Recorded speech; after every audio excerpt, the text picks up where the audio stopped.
Good girl. Good job. Good girl. That's not what I asked for. Try again. Ready? Touch. Yay! Good girl. Good job. Good. Good. That was easy. Good girl. Sit. Good. Down. Over. Yay! Good girl. Good job.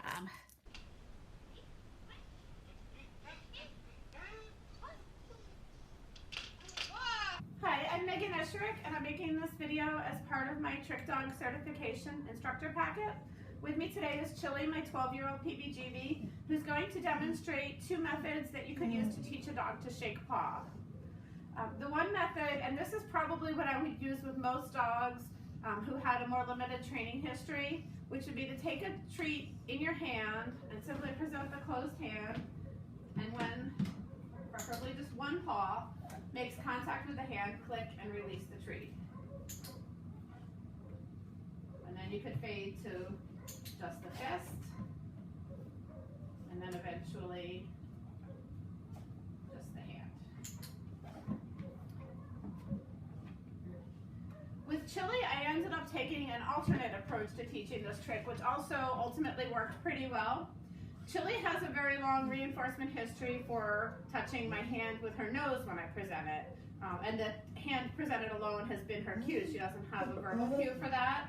So initially I was getting a lot of nose touching, and I am still getting now hand and nose a little bit because she's a bit conflicted as she's been learning this new trick.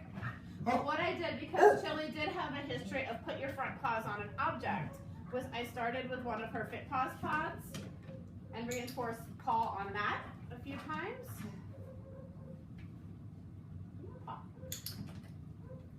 And then I faded down to a clear plexiglass target, so she still had an object, so it was a little bit different picture for her than just my hand, but I presented just the target and let her pull that a few times. And then faded to just my hand.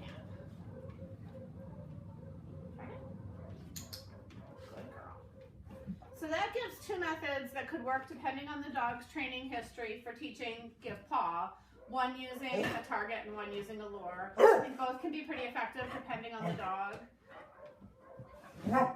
Hello, I'm Esherick. I'm making this video as part of my Certified Trick Dog Instructor application.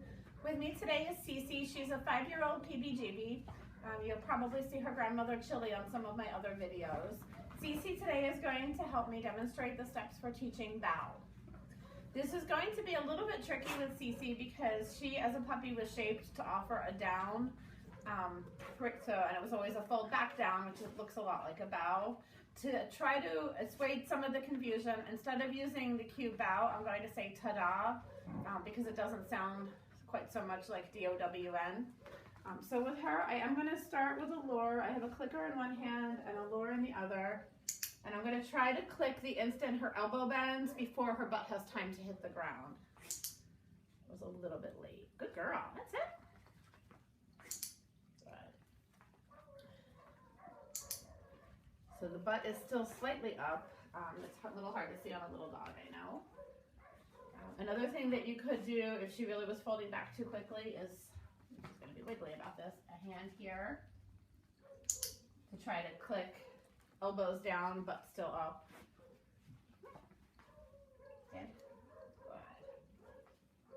That's it. Good. It's going to be a ta-da.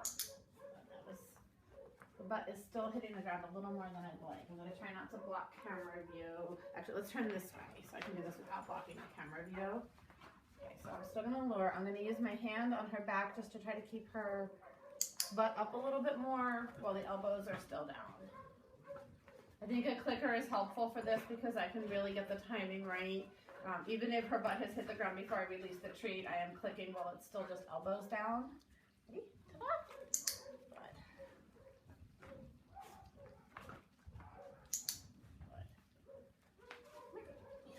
There we go. Ready? That's it. And that's a little longer hold there. I'm going to try to take my hand out and see if she'll maintain this. Yay, well done. Good girl. That was good. So with her, because she has that default down, get her back over here. I think it is helpful to use a guide for the first few steps here. Good. She's actually holding quite nicely. Oh, then, good girl. Good. Then, so I would try to fade out the hand, and then obviously we'll need to fade out the lure and get it to be just a verbal cue. Stand. Good. Well done. Good girl. Good. So this is not a trick she's done before this video, so we are making some progress. It'll probably take her a little while to get the idea that for this one I want her butt to stay up, but she's offering elbows down pretty quickly. And I'm trying to really watch, and if her back feet are still under her, even a little bit before she's folded into a down, trying to get the click there. Good. Try one more. Good. All done. Good. Esherick. I'm making this video as part of my Certified Trick Dog Instructor Application Packet. With me today is my 12-year-old PBGB Chili, and she's going to help me demonstrate the steps that I would use to teach a dog to do figure eights around my legs. I'm going to start off by warming Chili up with two tricks that she already knows pretty well that we will then combine and make into the figure eight trick. One of them is hand targeting. So Chili, open. So I'm going to reward a couple times for just touching her nose to my hand. That will allow me to guide her through my legs initially using my hand as a target without having to have a food lure, although you could certainly use a food lure as the early stage of this trick. Hey, Chill. The other thing I'm going to do as part of the warm-up, especially since Chili's an older dog, although this is a good idea for any dog, is have her do a spin to the right and a turn to the left, just to make sure she's feeling pretty flexible and comfortable going in both directions. So Chill, spin. Good, turn. Good. Okay, so she was pretty comfy going both ways there, so she shouldn't really have any trouble with this. Okay. With her, I'm going to go with just a hand target and then use a click to reinforce when she's followed my hand in the circle around my legs. As I said, with a dog with less training experience, you could definitely start out with a food lure, but that's just one more thing to have to wean off of later. So on this first repetition, I'm going to have Chili do a loop around my right leg and reward, and then a loop around my left leg and reward. I'm ignoring any barking that she's doing. Barking is kind of Chili's thing that she does when I'm not moving quickly enough with the cookies for her. But I'm going to try to just ignore that right now and reword the things that I do like. Ready, Chill. Good. So we got right leg. Get it? Here you go. Ready, Chill. Wrong way. Chill. That's it. And the left leg. So after a couple repetitions of one side and then the other, I will ask her to go all the way through both sides before I reward. This requires a little bit of dexterity on the handler's part because I'm initially targeting with my right hand and then I'll need to switch to the left. All right. That's it. Yay. And after she got more comfortable with this, I would start to add a verbal cue. And then once we have a verbal cue, I would try to wean off of the hand targeting. That's it. Good. But since this is a fairly new trick for Chili, we're not quite at that point yet. An option for a handler who maybe had limited mobility and had a smaller dog would be to use a target stick rather than the hand target, which would not require the handler to move quite so much. So, load up.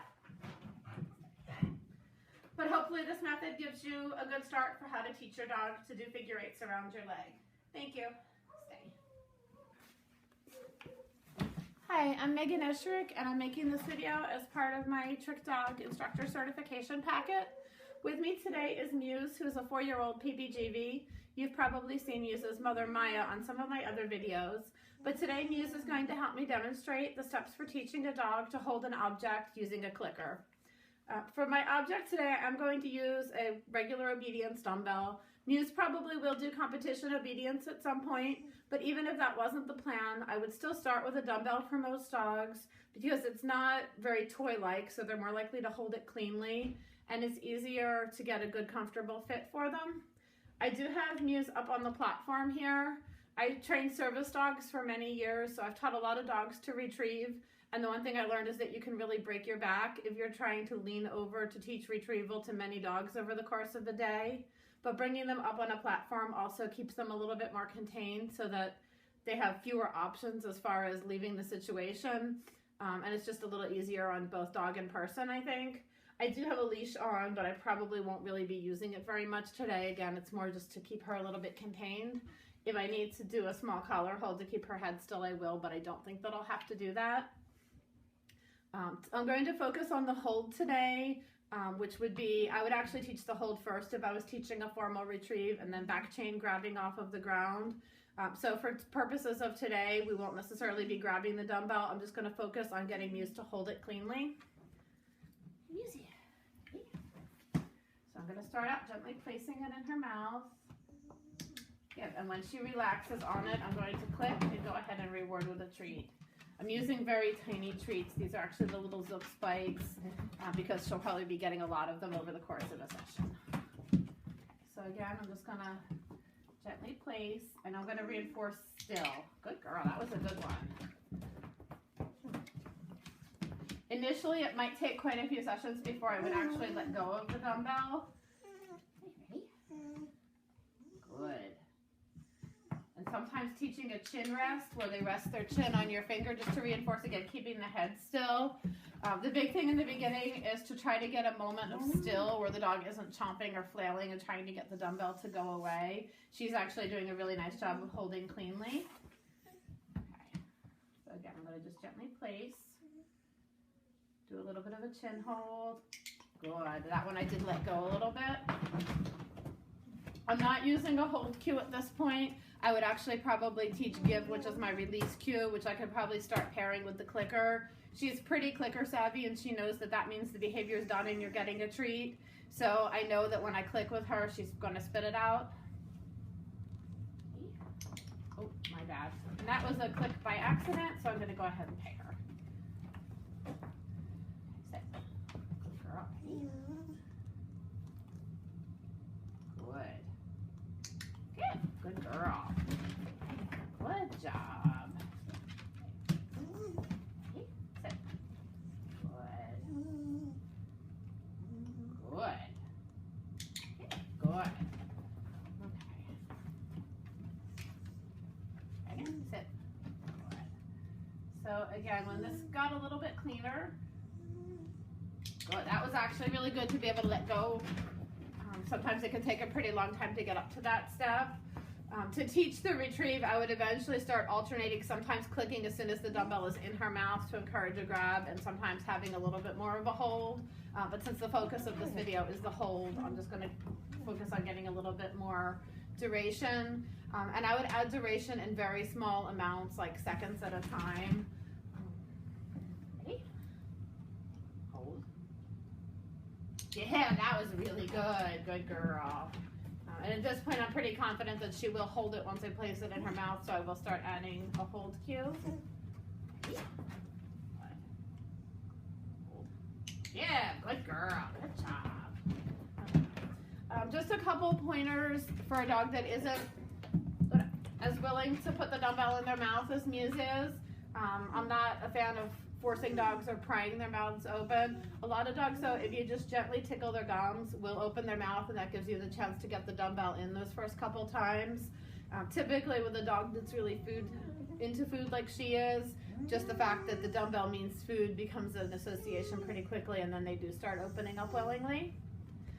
But I hope this was helpful as far as showing how to teach a dog to hold a dumbbell using a clicker.